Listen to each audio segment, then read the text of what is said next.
ആകാശ വിസ്മയങ്ങൾക്ക് സാക്ഷിയാകാൻ ലോകം.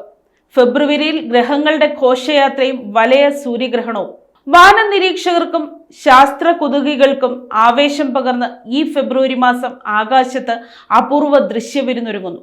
Planet parade എന്നറിയപ്പെടുന്ന ഗ്രഹങ്ങളുടെ സംഗമവും റിംഗ് ഓഫ് ഫയർ അഥവാ വലയ സൂര്യഗ്രഹണവും ഈ മാസം ദൃശ്യമാകുമെന്ന് ശാസ്ത്രലോകം സ്ഥിരീകരിച്ചു.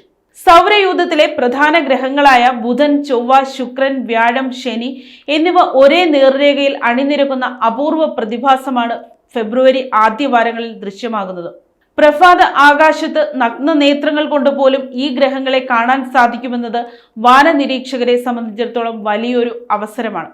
ഇതിനു പുറമെ ഫെബ്രുവരി 17 ആകാശത്ത് അഗ്നിവലയം തീർക്കുന്ന വലയ സൂര്യഗ്രഹണവും നടക്കും. ചന്ദ്രൻ സൂര്യനെ പൂർണ്ണമായി മറയ്ക്കാതെ മധ്യഭാഗം മാത്രം മറയ്ക്കുകയും സൂര്യന്റെ വക്കുകൾ ഒരു സ്വർണ്ണ മോതിരം പോലെ തിളങ്ങി നിൽക്കുകയും ചെയ്യുന്നതാണ് ഈ പ്രതിഭാസം. ശാസ്ത്രീയമായ കണക്കുകൂട്ടലുകൾ പ്രകാരം ദക്ഷിണ ധ്രുവ മേഖലയിലാണ് ഗ്രഹണം പൂർണ്ണമായി ദൃശ്യമാവുക.